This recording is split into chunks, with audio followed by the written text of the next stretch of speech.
क्या नाम आपका है? मेरा नाम साहब सिंह है। किस तरह का आपने कंप्लेन दिया है? मेरे गांव में नया विद्यालय के बगल में पुराना जो गांव से पेड़ लगवाया गया था, आज कम से कम 50 साल के पेड़ हो चुके हैं, जो पुराने बलिष्ठ और मोटे मोटे थे। कई प्रजातियों के पेड़ थे।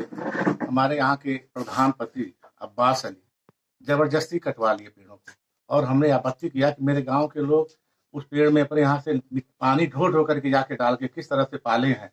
आज उन फलदार पेड़ों को कटवा रहे हैं, जिनकी डालियां काट कर नीचे गिरा रहे हैं। हमको बहुत खल रहा है, लेकिन अपने तहस में चूंकि हम माइटी हैं, जैसे चाहेंगे करवाएंगे।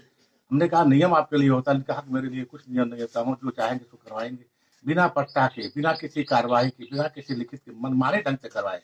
जिस पर हम लोग पूछने लगे तो कहे कि हमने सब कुछ करवाया, हमारा जांच करवा लीजिए।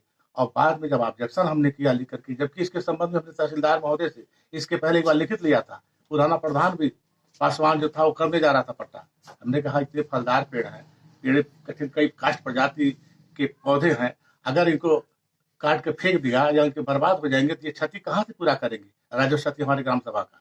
तो लिख के दिए कि नहीं, आपके 150 पेड़ पड़े हुए हैं, किसी तरह का कोई नुकसान नहीं हो रहा है। आज देखा जाए तो कम से कम सैकड़ों पेड़ों पे नहीं है, 50-60 पेड़ पुराने रह गए होंगे। और प्रधान से पूछने पर ये कह रहे हैं कि अरे लाश जलाई गई, उस पर हमने दे दिया। हमने कहा महोदय, जंगल अगर लेता है, किसी को लकड़ी देता है तो कम से प्रधान का मुहर, नाम पता नोट करता है, कहीं एंट्री करता है। आपके यहाँ कुछ नहीं लिखा गया है। अगर पेड़ कटवाए हैं तो क्या कहीं कोई आपने कार्रवाई किया है? तो बाद में हाँ हाँ तो कहते चले गए। अब जब हम कंप्लेंट किए नोटिस बना दे करके ये डीएम साहब के यहाँ, तब ये जा करके अब बाद में चोरी चोरी अपना कार्रवाई करवा लिए हैं। फिर जांच में जब जिस दिन आए थे लेखपाल के साहब, कानूनगो साहब, तो उस दिन पूछा गया तो कहे हाँ हमने कार्रवाई करवाया है। पेड़ कहाँ है, पौधे? तो कहा लकड़ियां तो सर नहीं है।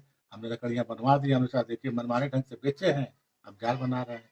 अब जांच चल रहा है। देखिए, हमने तो राष्ट्र के सजग प्रहरी और समाज के कुशल शिल्पी पत्रकारों से भी कहा, लेकिन लगता है इतने प्रभावशाली है कि उनकी कलम नहीं रहेंगी। तब मजबूरन मुझे अपना नोटिस बना पे लगा करके इंसाफ के लिए दौड़ना पड़ा। अब देखें क्या होता है, इस पर लगा हुआ है।